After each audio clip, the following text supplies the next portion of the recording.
पिछली क्लास में हम लोगों ने क्या पढ़ लिया था, गयासुद्दीन तुगलक, ठीक है ना। हम लोग तुगलक वंश में एंटर कर चुके हैं और गयासुद्दीन तुगलक वंश की स्थापना की थी, ठीक है। इसके बारे में पूरा जो था वो हम लोग पढ़ चुके थे, समझे। गयासुद्दीन तुगलक की मृत्यु हो जाती है थट्टा में, ठीक है। गयासुद्दीन तुगलक के 1325 से मृत्यु हो जाती है। मृत्यु के बाद कौन बनता है, बंगाल अभियान से लौटते समय दिल्ली से 6 किलोमीटर दूर एक समारोह का आयोजन किया गया था, ठीक है। वो लकड़ी का पूरा मकान बनाया हुआ था जहां पर बैठ के वो समारोह का आनंद ले रहे थे, कौन, गयासुद्दीन भाई, ठीक है। वो लकड़ी का क्या होता है, जो मकान है पूरा गिर जाता है जिससे उनकी मृत्यु हो जाती है। फिर उनके बाद कौन बनता है, उनका 5 बेटा होता है, ठीक है ना। 5 बेटे में सबसे बड़ा बेटा जो होता है मोहम्मद बिन तुगलक, ठीक है। तो मोहम्मद बिन तुगलक इसके बाद राजगद्दी पे बैठेगा 1300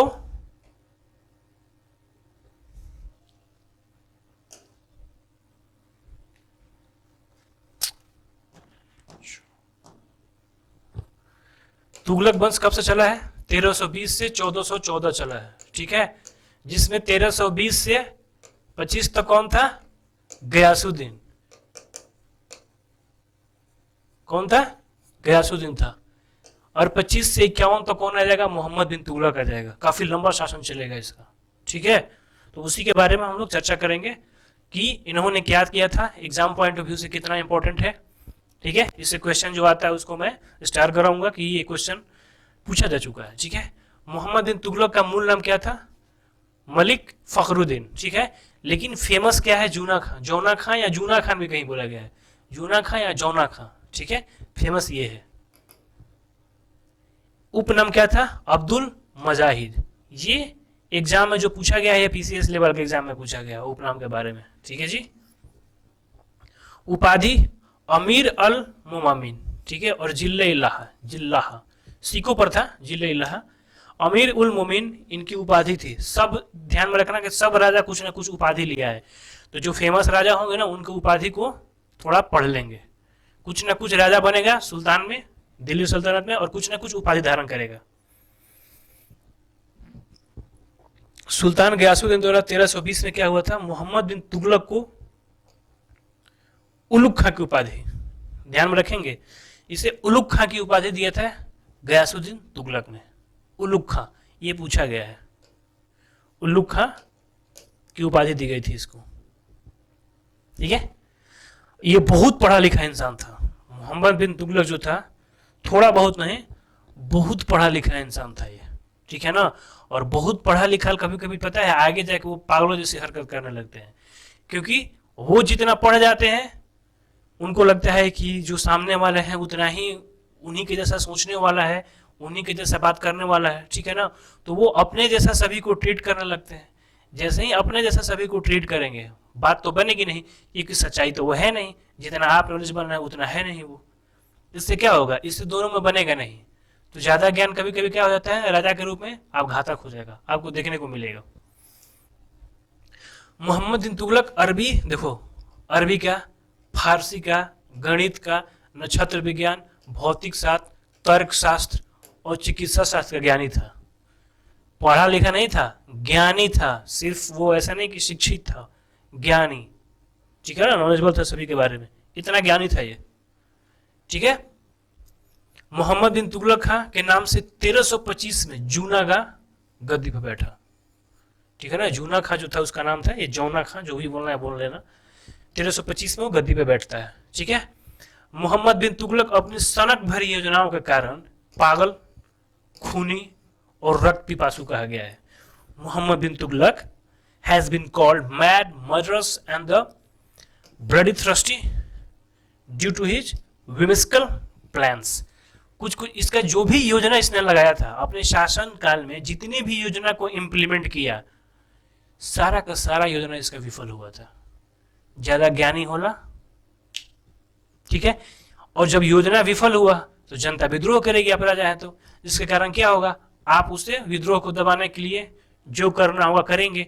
यही रीजन था कि बेचारे इन लोगों को बहुत, इसको पागल बोला गया है, खूनी, क्योंकि बहुत लोगों को आप मार दिए, बहुत लोगों का जान लिए हैं, ठीक है। इसी वजह से इसको बोला गया है। हालांकि ये ऐसा नहीं था कि लोगों को मारना है काटना है, ये अपनी योजना के कारण क्या होता, विफल होता था। विफल होने के बाद जनता विद्रोह करती थी, इसके बाद उसे सब काम करना पड़ता था। ठीक है। हिंदुओं के प्रति उस समय जो हिंदू धर्म में हिंदुओं के जो लोग थे, इसकी जो प्रकृति थी ना बहुत सहिष्णु थी। कोई धर्म से ज्यादा उतना क्या करता था, वो विद्रोह नहीं करता था। हिंदू है तो आराम से रहिए, कोई दिक्कत नहीं है, टैक्स दीजिए, कोई दिक्कत नहीं है। ठीक है।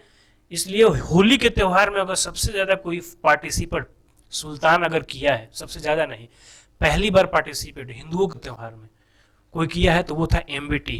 एमबीटी मतलब मोहम्मद बिन तुगलक। ये पूछा गया है कि हिंदुओं के फेस्टिवल्स में शरीक होने वाला पहला सुल्तान कौन था। Who is the first sultan who took part in the Hindus festival. ठीक है। तो कौन था, एमबीटी मोहम्मद बिन तुगलक। ठीक है, ध्यान में रखेंगे, ये पूछा गया है।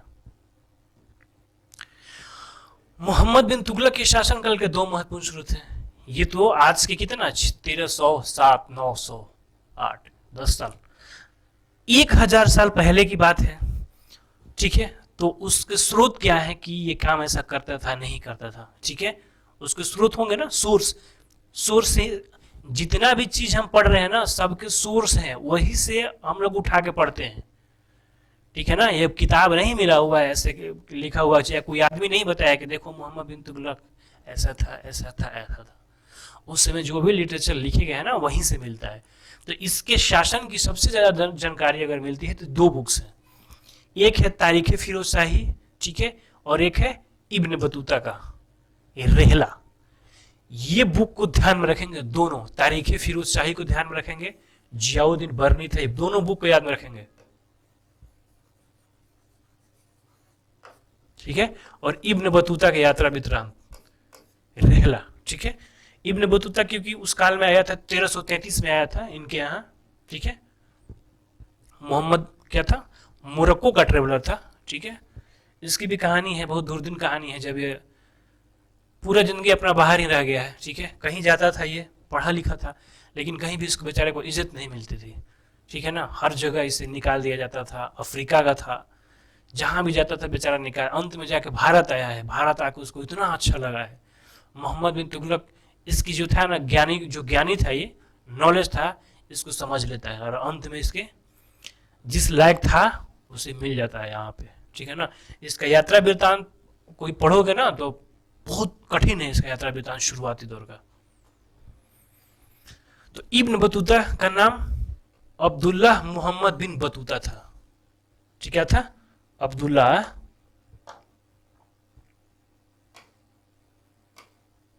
ठीक है ना। लेकिन पूछता है आपका यही पूछेगा, वो हम मोरक्को अफ्रीका में पड़ता है। ठीक है ना। का निवासी थे। He was a resident of Morocco. Morocco traveller, ध्यान में रखना। कभी मोरक्को पूछ देगा, कभी अफ्रीका पूछ देगा, दे देगा कॉन्टिनेंट का नाम दे देगा। ठीक है। देश का नाम ना देके कॉन्टिनेंट का नाम दे देगा। तो ध्यान में रखना, मोरक्को पड़ता है कहाँ पे, अफ्रीका में पड़ता है। ठीक है। स्टेटिक का पार्ट यहीं से हो जाएगा। मोरक्को पूछ देगा किस देश में पड़ता है, किस कॉन्टिनेंट में पड़ता है। ठीक है। फिर बोलोगे कि वहां से पढ़ाया नहीं गया। ठीक है। तो क्वेश्चन यहीं से एराइज किए जाते हैं। ये ना पूछ के यहाँ से थोड़ा सा ब्रांच में क्वेश्चन पूछ देगा। इसीलिए मैं बता दिया कि ध्यान में रखेंगे, अफ्रीका का ट्रेवलर था ये। मोहम्मद बिन तुगलक के काल में 1333 में ये भारत आया था। ध्यान में रखेंगे 1333 में। He came to India in the 1333 during the MAT. सुल्तान ने उसे दिल्ली का काजी नियुक्त किया। जैसे ही आया, इसके काम को देखते हुए, इसे नॉलेज को देखते हुए इसे दिल्ली का काजी नियुक्त किया गया मोहम्मद बिन तुगलक के काल में। 1342 ईस्वी में तुगलक को अपना दूत बनाकर चीन भी भेजा था। अपना राजदूत बना के इसे चीन भी भेजा था 1342 में। ठीक है। और इसकी सबसे प्रमुख बुक क्या है, सबसे फेमस बुक क्या है इसकी रचना, किताब उल रेहला। ठीक है ना। आपको ज्यादातर ऐसे ही मिलेगा, रेहला ही मिलेगा कि इसकी रेहला किसकी कृति है। ठीक है, रेहला। ठीक है। आपसे क्या क्वेश्चन पूछा जाएगा कि इब्न बतूता किसके शासनकाल में आया था, तो ध्यान में रखेंगे मोहम्मद बिन तुगलक के शासनकाल में आया था। ठीक है। इब्न बतूता को काजी नियुक्त किया था किस सुल्तान ने, किस सुल्तान के राज्य में या शासन में इब्न बतूता काजी नियुक्त किया गया, मोहम्मद बिन तुगलक के शासनकाल में। ठीक है। कहाँ का था, अफ्रीका, मोरक्को का था। किस बुक की चर्चा की उसने, रेहला। ठीक है, ये इससे पॉइंट आता है, जितना इंपॉर्टेंट पॉइंट है मैंने डाल दिया यहाँ पे। ठीक है, नेक्स्ट चले। जैसा कि आपको बताया कि मोहम्मद बिन तुगलक के शासनकाल में वो हिंदुओं के प्रति बहुत सहिष्णु था। और सारे जो सल्तनत है ना हिंदुओं के प्रति वो सहिष्णु नहीं थे। ठीक है, तो उनको मंत्री में नहीं रखेंगे, बड़े पोस्ट नहीं देंगे। लेकिन ये था ऐसा, इसमें एक मंत्री था साईराज, एक हिंदू मंत्री साईराज भी था। ठीक है, और ये क्योंकि पढ़ा लिखा था, बहुत पढ़ा लिखा था ये, तो इसको वाद विवाद करना अच्छा लगता था। दूसरे लोगों के साथ बैठ के, दूसरे धर्म के साथ बैठ के लोगों के साथ खूब वाद विवाद करता था। ठीक है, तो उसी समय एक जिन प्रभु थे, जिन प्रभासुरी। ठीक है, ये क्वेश्चन पता है ऐसे पूछा जाएगा कि जिन प्रभासुरी किसके दरबार में आए थे, या फिर बोले थे किसके दरबार, किसके संरक्षण में थे। ठीक है ना, पूछा जाता है कि उनके दरबार में एक जिन योगी थे, कौन थे, ऐसे पूछा जाता है इसके मोहम्मद बिन तुगलक के दरबार में। तो ध्यान में रखेंगे, जिन प्रभासुरी किसके थे, एमबीटी के दरबार में। ठीक है, एमबीटी मोहम्मद बिन तुगलक। ठीक है, जम्बू जी राजशेखर का स्वागत किया था। अच्छा, जम्बू जी और राजशेखर, ध्यान में रखेंगे ये तीनों लोग को। इनके साथ तो रात भर बात किया था। ठीक है ना, रात भर बात, जिन प्रभासुरी के साथ रात भर बैठा, बात विवाद किया। इसके बाद बात विवाद करने के बाद उसे बहुत अच्छा लगा था। ठीक है, उसके बाद सुबह उठते ही इनको 1000 गाय दान किया कि ले जाइए, हमारी तरफ से आपको भेंट करते हैं। 1000 गाय दान किया था। ठीक है, मोहम्मद बिन तुगलक एक ऐसा शासक था जिसने क्या किया था, सती प्रथा को रोकने का बहुत प्रयास किया था। सोच लो, हम लोग कहाँ पढ़े थे सती प्रथा, ये कब से चल रहा है। राजा राम मोहन राय 1833, ध्यान में आ रहा है, 1829, 1829। ये क्या चल रहा है अभी, ये चल रहा है 1332-33 चल रहा है। ध्यान में रखो कि इस समय से ये सती प्रथा चल रहा है और नहीं रुक रहा था। इसने भी बेचारा प्रयास किया है सती प्रथा को रोकने का, और कब जाके खत्म हुआ है जरा ध्यान में देख लो, 1829 में। इसीलिए बोला जाता है राजा राम मोहन राय को नव जागरण का अग्रदूत। ठीक है, पुनः जागरण का पिता, ऐसे ही नहीं माना जाता है। इतने इतने राजा महाराजा क्या थे, रह गए लेकिन नहीं हुआ। उनका शासन था, चाहते तो कुछ भी कर सकते थे लेकिन नहीं हुआ था। ठीक है, वो आदमी कैसा था। ठीक है, मोहम्मद बिन तुगलक ने दिल्ली से अपनी राजधानी देवगिरी, अब जो आपको बताया ना कि ये इसकी कुछ कुछ योजना थी। ठीक है ना, जैसे शासन चलाना है तो नया नया योजना लाया जाएगा। जैसे कि मोदी जी है शासन में, क्या लाए, जीएसटी लाए। ठीक है, इसके बाद क्या लाए, नोटबंदी किए 370 हटाए, किए राम मंदिर बनाए, किए। तो इसी तरह से उसने भी नए नए कार्य किए थे, लेकिन बेचारा सफल नहीं हुआ। ऐसे होता है ऐसा सफल, लेकिन देखो जीएसटी भी देखोगे तो जीएसटी उतनी सफल नहीं मानी जाती है। इसीलिए सरकार कभी देखना जीएसटी को, चुनाव प्रचार में जीएसटी का मुद्दा लाता ही नहीं है, लेकिन और मुद्दे को खूब लाते हैं। राम मंदिर बनाए, अच्छी चलो ठीक है, सुप्रीम कोर्ट के आदेश से बना, कोई वाद विवाद भी नहीं हो सकता अब। इसके बाद बना 370 हटाया। ठीक है, वो भी कोर्ट के थ्रू हटाया। तो जिन जिन चीज़ों में सफल हुए हैं उसकी चर्चा करते हैं। इन बेचारों का ये जो किए थे ना मोहम्मद बिन तुगलक, इसका सारा का सारा ये विफल हो गया था। जैसे क्या किया, दोआब में कर वृद्धि। दोआब क्या होता है बता देता हूँ। ठीक है ना, दोआब दो नदियों की जो बीच की भूमि होती है ना, उसको दोआब बोला जाता है। और वो मिट्टी क्या होती है, बहुत उपजाऊ होती है। इधर से भी पानी आके जलोढ़ मिट्टी आएगी, इधर से भी आएगी। और ये जो मैदान होता है, ठीक है ना, उत्तर भारत का जो गंगा का मैदान है, इसी को, इसमें क्या किया, पहला काम किया कि दोआब में कर वृद्धि किया। कर वृद्धि करने से क्या हुआ, कर तो दिया कि ज्यादा से ज्यादा पैसा आएगा, लेकिन हुआ क्या कि उसी समय अकाल पड़ गया। उस समय अकाल पड़ गया, और इसने क्या किया था, टैक्स और हाई कर दिया था, क्योंकि दोआब में अच्छी फसल होते थे। तो तुमने टैक्स हाई कर दिया, और दूसरे में क्या हुआ, अकाल पड़ गया। अब क्या होगा, जनता विद्रोह कर दी। जनता इतनी विद्रोह की कि जो राजस्व अधिकारी कर वसूलने के लिए जाते थे, जनता ने उनको मार दिया। ठीक है ना, विद्रोह हो गई। अंत में इसने बुरी तरीके से क्या किया कि सबको मारा, जनता को ही मारा, काटा। जो भी थे जंगल में, कुछ लोग डर से भागे, उनको ही मार के जंगली जानवरों की तरह काट दिया। तो ये क्या था, इसका असफल अभियान था। दुआ में कर वृद्धि किया। इसके बाद क्या किया, कुछ दिन के बाद देवगिरी कर दिया। देवगिरी देखो कहाँ पड़ता है, देखो ये इंडिया हो गया, ठीक है ना। देवगिरी इधर आसपास साउथ के आस यहाँ पड़ेगा, ठीक है, इधर उत्तर भारत हो गया।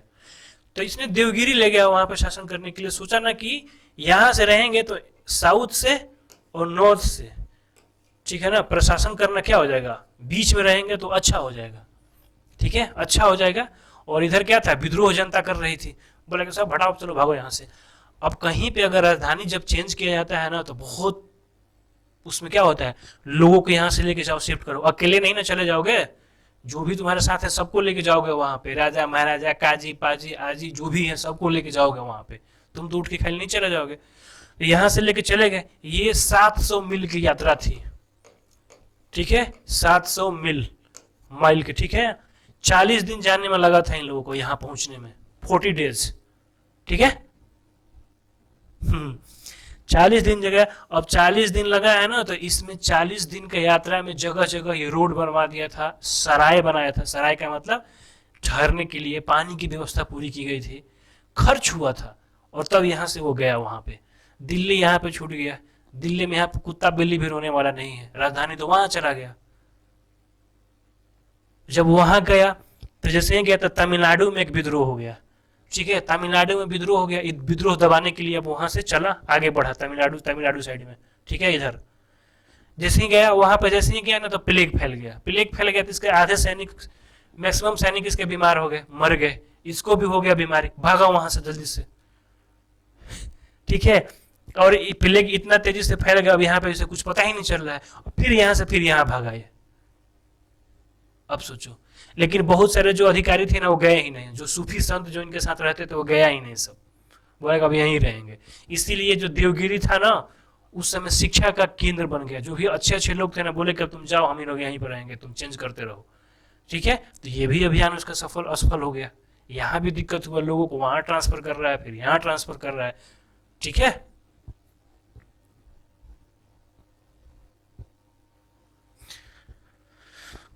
तो मोहम्मद बिन तुगलक ने अपनी राजधानी देवगिरी परिवर्तित की। ध्यान में रखना, किस सुल्तान ने अपनी राजधानी परिवर्तित की थी, ये क्वेश्चन पूछा गया है, एक बार ध्यान में रखना। ये सबसे बार क्वेश्चन पूछा गया है कि दिल्ली से ट्रांसफर करके राजधानी कहां ले गया था, ध्यान रखना, ठीक है ना। दौलताबादी से, देवगिरी को दौलताबादी बोला जाता, उस समय नाम चेंज था। किस सुल्तान ने अपनी राजधानी शिफ्ट की, एमबीटी ने, ठीक है। इसने देवगिरी का नाम दौलताबाद रखा, दौलताबाद, ठीक है, क्या रखा, दौलताबाद, ध्यान में रखेंगे। फिर इसने क्या किया कि महत्वपूर्ण कार्य में सांकेतिक मुद्रा, ठीक है ना, ध्यान में रखना। टोकन करेंसी पूछा जाता है कि किस सल्तनत ने टोकन करेंसी की शुरुआत की थी, ये पूछ देगा, ध्यान में रखना इसे, जो इंपॉर्टेंट बता रहा हूं। टोकन करेंसी, सांकेतिक मुद्रा का इसने क्या किया, संचालन किया। ये भी फेल हो गया इसका, ये भी फेल हो गया। ये फेल कैसे हुआ, सांकेतिक मुद्रा क्यों, उस समय चांदी का जो दाम था ना, चांदी कम हो रहा था, ठीक है ना, मार्केट में। तो इसने क्या किया कि चांदी को स्टोर किया जाए। तो सोचा कि चांदी को स्टोर करना है तो हम नया एक सांकेतिक मुद्रा निकाल देते हैं, चांदी को स्टोर करेंगे, ठीक है। सांकेतिक मुद्रा यहाँ पे ही निकाल दिए। उस समय जो सिक्का बनते थे ना, तो एक ही जगह नहीं, ढेर बहुत जगह बनते थे, ठीक है। बहुत जगह बनने से क्या होता था कि अब राजा का सिक्का है, जो राज्य सिक्का है, उसको चलाने के लिए उस पर बहुत अच्छे अच्छे डिजाइन कर दिए जाते थे कि अदर जो सिक्का बनाने ढालने वाले लोग हैं वो कॉपी ही नहीं कर पाएंगे। लेकिन इससे गलती ही पता है, इसने जो सिक्का बनाया ना उसमें कोई डिजाइन ही नहीं था, ठीक है। तो राजा का तो सिक्का ढला ही रहा है, अन्य लोग भी जा रहे हैं मेटल लेके वहां पे, थोड़ा सा धातु लेके बोल रहे हैं कि सिक्का बना दीजिए, और सेम सिक्का बना रहे हैं घर पे, वो आदमी बना रहा है।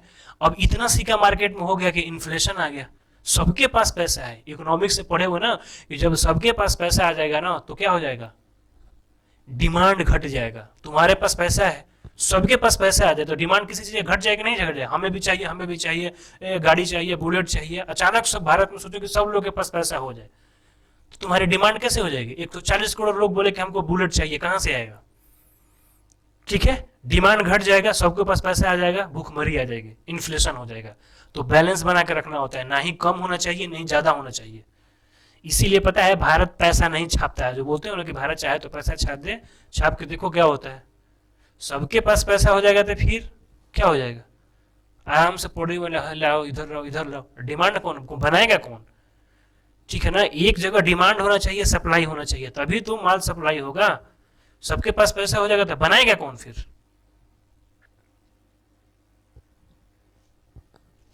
ठीक है, तो इसने टोकन करेंसी की शुरुआत की थी। अब क्या हुआ, अब हिंदू जो भी थे ना, बोला था ना कि हिंदू जो धर्म वाले थे ना, अब सब अपना अपना क्या थे ना कि सिक्का बनवा रखे थे। इससे क्या हो जाएगा, माल का आयात घट गया, बाहर से पता चल गया, बाहर से जो व्यापार होता था कि यहाँ पे तो सबके सब पैसा जाली पैसा बना रहे हैं और राजा को पता नहीं है। राजा को जब पता चला फिर बोला कि नहीं नहीं हटाओ हटाओ, फिर क्या करते हैं, नया फिर चांदी को सिक्के लाया। ये भी अभियान फेल हो गया उसका, और इसमें जनता को विद्रोह कर देते और जनता को मारता था। ठीक है, तो मोहम्मद बिन तुगलक का सबसे महत्वपूर्ण कार्य क्या था, सांकेतिक मुद्रा, जो कि असफल रहा। ठीक है, इसके बाद और भी अभियान था। एक इसका अभियान था खुरासान अभियान। खुरासान कहाँ पड़ता है, मिडिल ईस्ट में, पाकिस्तान का जो ये है ना, पाकिस्तान और ईरान ये लोग ये पड़ता है। यहाँ पे क्या था ना कि उस समय शासन जो था ना किसी के पास नहीं था, सब छोटे छोटे बचे हुए थे। इन्होंने सोचा कि इसे एक काम करते हैं, यहाँ पे अटैक करके यहाँ से जितना सत्ता है ना यहाँ तक बढ़ा लेते हैं पूरा। ठीक है, इसके लिए क्या किया, 1,70,000 सैनिकों को क्या किया, बहाल किया। ठीक है, कि जाएंगे अटैक करेंगे और यहाँ पे क्या करेंगे, कब्जा कर लेंगे। उसको क्या किया कि एडवांस में 1 साल का वेतन भी दे दिया। ठीक है, यहाँ पे जो छोटा मोटा यहाँ का जो शासक था वो भी सोचा कि मिल जाते हैं इससे, ठीक है ना, मोहम्मद बिन तुगलक से मिलके जीत लेंगे और कुछ कुछ बांट लेंगे। ठीक है, इन्होंने पूरी तैयारी कर ली, वेतन वेतन दे दिया, सैनिक भी पूरा इकट्ठा कर लिया। ठीक है ना, राजपूत मंगोल जो भी थे, तो शासन पूरा इकट्ठा कर लिए कि अब चला है, लड़ने चलना है। वहां पर जाके क्या होता है कि फिर जिस शासक से ये संधि किए थे कि आ रहे हैं लड़ने के लिए, ये शासक मिस्र के साथ संधि कर लेता है। ठीक है ना, कि चलो हम उसको क्यों बुला रहे हैं, हम ही लोग मिल जाते हैं फिर यहाँ पे शासन करेंगे। इनका मिशन धारा का धारा रह गया। और 1 साल पहले तुमने 1 साल का पूरा पैसा दे दिए हो किसको, 1 साल का पैसा दे दिए हो 3,70,000 सैनिक, 1,70,000 सैनिक को तुमने। अब ये पैसा कहां से होगा, अब तो सब लेके गए। अब इसके लिए क्या किए, इसके लिए तुम सैनिकों को निकालना शुरू किया, जो रेगुलर सैनिक थे उसको निकाल। अब सैनिक इनसे विद्रोह करने लगे, ये भी अभियान गया, चौपट हुआ। ठीक है ना, अंत में जब ये मरता है ना, तो बर्नी ने लिखा है कि अंत में जनता को इससे और इससे जनता को मुक्ति मिली, दोनों मुक्त हुए। ठीक है, ये था इनका असफल अभियान।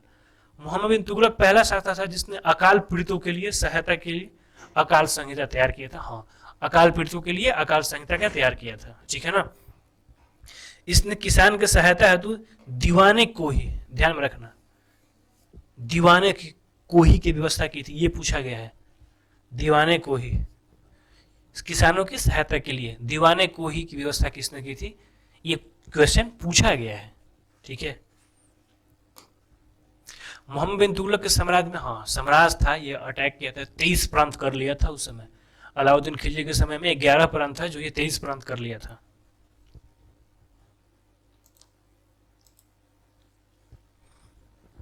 ठीक है, मोहम्मद बिन तुगलक के शासन में विद्रोह हुए सर्वाधिक। देखो इसके शासन में इतना विद्रोह कहीं होता है 22 बार, जिसमें 17 विद्रोह तो केवल साउथ इंडिया में 18 विद्रोह था।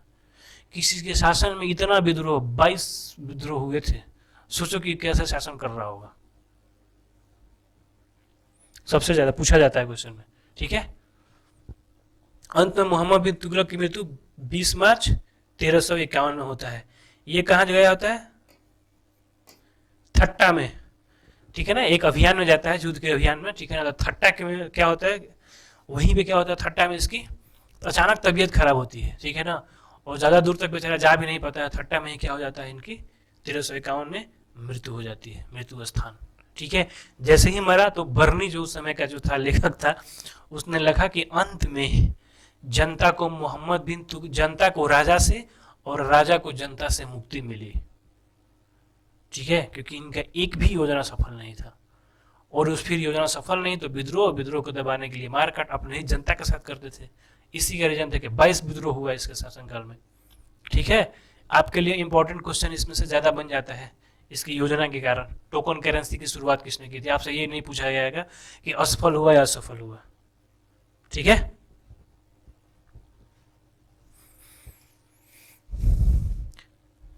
देवगिरी का नाम बदल के क्या रखा था इसने?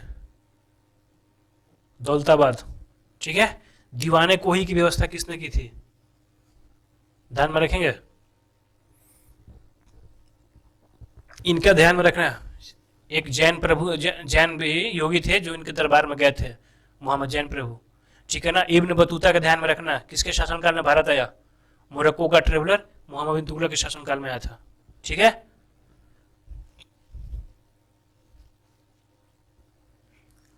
तारीखे फिरोज शाही किसकी रचना है? जियाउद्दीन बर्नी की रचना है तारीखे फिरोज शाही।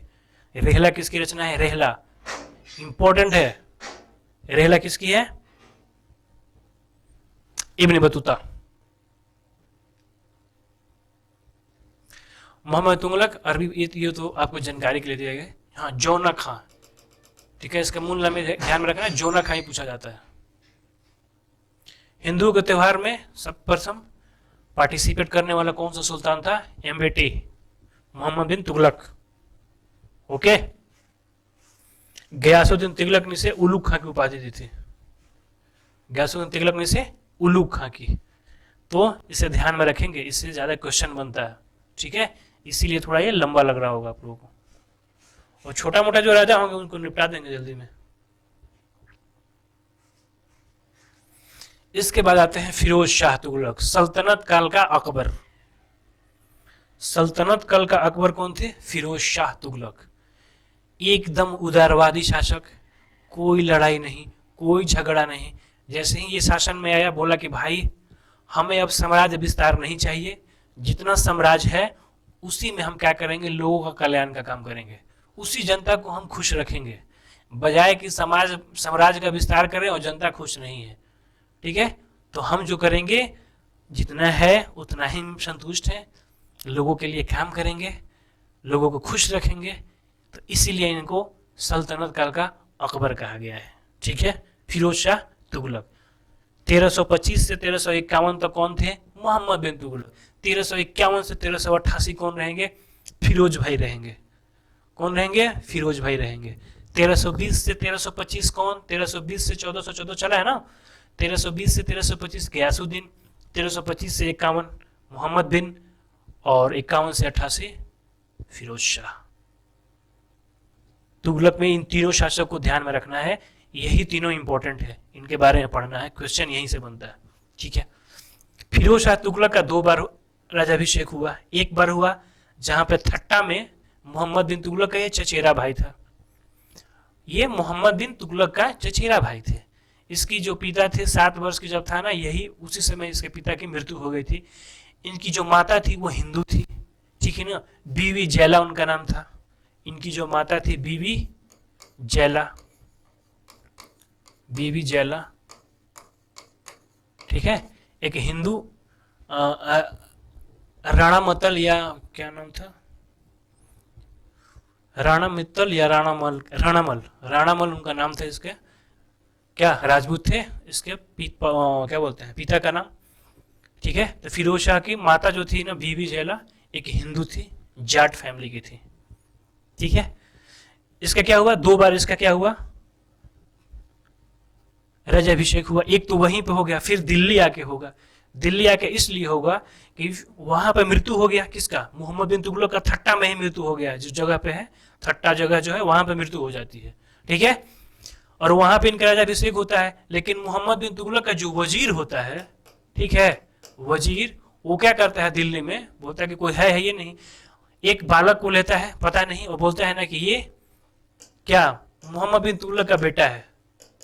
ठीक है ना, और उसको क्या करता है, बैठा देता है यहाँ पे गद्दी पे, और अपने शासन की बागडोर संभालता है। ठीक है, यहाँ से वो लोग चलता है फिरोज शाह लोग कहाँ पे, दिल्ली के लिए जो रवाना होता है। ठीक है, वजीर का नाम क्या था, ख्वाजा जहां, ख्वाजा जहां। ये यहाँ पे बैठा देता है। जब यहाँ पे आते हैं तो पता चलता है कि यहाँ तो कोई और राजा बना हुआ है, ये कौन लड़का है भाई। वजीर खान बोला कि यही, जनता को बोल दिया, बता दिया पूरी जनता की यही तो लड़का है, क्योंकि उस समय राजा महाराजा के पता नहीं कितने लड़के होते थे। तो जनता ने मान लिया कि होगा कोई लड़का, वही सब जाने। 50 तो शादी करता था हरम में, 1000 2000 हरम में औरतें रहती थी, होगा किसी का बेटा। मान बोल दिया गया कि यही बेटा है, राजा को बताएंगे। जब यहाँ पे आता है फिरोज शाह, फिर क्या करता है, हराता है वजीर को, फिर उसको बोलता है कि चलो भागो यहाँ से, निकलो। इनको राज्य से निकालता है, बाहर जाते ही रहते हैं, तब तक जनता ने इनको मार दिया होता है। ठीक है, तो फिर दोबारा इसका राजाभिषेक यहाँ पे होगा। ठीक है, इसीलिए 2 बार राजाभिषेक हुआ। पहला राजाभिषेक 22 मार्च, ठीक है ना, 22-23 बोला जाता है 1351 को थट्टा में। दूसरा 1301 अगस्त में आया, जब यहाँ पे 1351 नई दिल्ली में हुआ। ठीक है,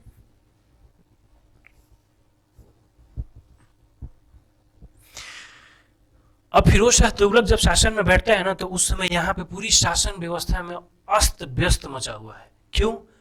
एमबीटी के बारे में आपको बता दिए, मोहम्मद बिन तुगलक के बारे में, उनका कोई भी अभियान सफल नहीं है। इसके कारण जो आर्थिक जो वहां पर स्थिति है ना, पूरी डमाडोल हो गई है, आर्थिक स्थिति कमजोर हो गई है। जहां भी उसने एक्सपेरिमेंट किया, इनोवेशन किया, सब लॉस ही हुआ है। अब जनता यहाँ पर अस्त व्यस्त है, तो सोचता कि पहले रुक जाओ। बैठता है तो इसके सबसे सामने क्या चैलेंज होता है कि कैसे इस स्थिति को सुधारना है। ठीक है, तो सबसे पहले उसने किसानों के, जो किसान परेशान थे, ठीक है ना, अकाल पड़ा ही हुआ था, टैक्स था ही मोहम्मद बिन तुगलक का, उसने बोला कि एक काम करो, सारा किसान का जो है ना ऋण माफ कर दो। ठीक है, और उस समय 2 करोड़ जो था ना, 2 करोड़ रुपया ऋण माफ किया था इसने। उस समय 2 करोड़ आज के हिसाब से लगाओगे ना, तो 100 से 200 ऊपर चला जाएगा, 300-400 करोड़ के आसपास चला जाएगा 2 करोड़। ठीक है, बोला कि माफ करो इनको। पूरा किसान का एक बार ऋण माफ कर दिया, सबसे पहला काम। पूरा किसान का क्या किया, ऋण माफ कर दिया। दूसरी बात बोला कि दूसरा कोई तंग ना करे, मान लो हम आज राजा है कल ना रहे, उसने बोला कि एक काम करो, जो लिस्ट है जिसमें राजा का जो पंजीकरण बनाए हुए कि ये किसान का इतना कर्ज है, ये किसान का, एक काम करो, ले आओ उसको। मंगाता है, और मंगाने के बाद उसको पूरा फाड़ फूड़ के चिथड़ा करके नष्ट कर देता है, ताकि दोबारा किसी को पता ही ना चले कि अगर मेरे बाद कोई राजा है ना, 3 लोगों से फिर टैक्स वसूलना शुरू कर दे। पूरा एकदम खत्म। फिरोज शाह ने शुरू किया था ऐसा काम। फिर इसके बाद गया, उस समय अगर कोई गलती कर दे, ठीक है ना, गलती करता क्या था, कोई साबित भी करा, राजा तो है नहीं, ठीक है ना, लोग मिल के वजीर उजीर को अगर आपसे नफरत है तो वो साबित कर देता ना कि राजद्रोह के खिलाफ काम कर रहा था, तो उस समय बहुत सख्त सजा थी, मृत्यु दंड जो थी ना बहुत गंदे तरीके से दिया जाता था। ये बोला कि काम करते हैं, मृत्यु दंड हमारे राज्य में होगा ही नहीं। जो गंभीर और भारी दंड था ना, बोला कि होगा दंड लेकिन मृत्यु नहीं होगी, उसने सीधे इसको हटा दिया। अब देखो जनता कितना इससे क्या हो जाएगी, जुड़ेगी। ठीक है, भू राजस्व की दर 1/3 था ना, 3 में 1 देना था ना, बोला कि नहीं 1/5 कर दो। 1/3 नहीं 1/5 करो। ठीक है, इससे किसान खुश होकर खेती करने लगे, ज्यादा जगह पे खेती करने लगे। इससे क्या हुआ, खूब विकास हुआ वहां पे। ऐसी ऐसी भूमि अनुपजाऊ पे भी कुछ ना कुछ पैसा है किसानों के पास, सोच रहे हैं कि यहां भी कर देते तो कुछ मिल जाएगा। तो क्या हुआ, विकास होने लगा बहुत ज्यादा, कृषि विकास, अन्न का कोई चीज अन्न का खाली नहीं। कहा गया है ना कि उस समय इसके शासनकाल में, इतने दिन के शासनकाल में कोई ऐसी स्त्री नहीं थी, कृषक स्त्री की बात की गई है, जो बिना गहने की थी। कोई भूखा नहीं, सबके घर में बोला था कि अनाज भरा हुआ, ऐसा शासनकाल था इसके दौर में।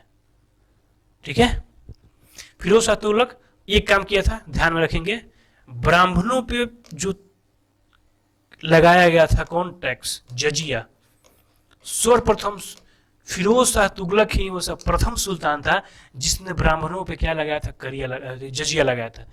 पहले ब्राह्मण पे, स्त्री पे, अपंग व्यक्ति पे, अंधे पे, इन लोगों पे जजिया नहीं लगाया जाता था। ठीक है, सर्वप्रथम फिरोज शाह तुगलक ही पहला सुल्तान था जिसने ब्राह्मणों पे जजिया लगाया था। ध्यान में रखेंगे, पूछा हुआ इंपॉर्टेंट क्वेश्चन है, सर्वप्रथम किसने जजिया ब्राह्मणों पे लगाया, फिरोज शाह तुगलक। ठीक है, फिरोज तुगलक ने 24 कष्टदायक, पहले 24 कष्टदायक कर थे, पता नहीं अलाउद्दीन खिलजी तो इतना कर लगाया था कि मत पूछो, घरी चर, चरी चर, ठीक है ना, सब कर लगाया था। इसने बोला कि सारा कर को हटाओ और मेन जो शरिया में 4 कर है ना उसी को रखो। इसने 24 कर को, जिसको बोला जाता था अबवाब बोला जाता था उर्दू में, खत्म करके सिर्फ 4 टैक्स लगाया, मात्र 4 टैक्स। ठीक है, ये 4 कर थे, खराज कर, जकात, जजिया और खम्स। इसकी चर्चा हम लोग कल करेंगे, इसको अच्छे से समझाएंगे क्या है खराज कर्ज क्या है नहीं है, ठीक है।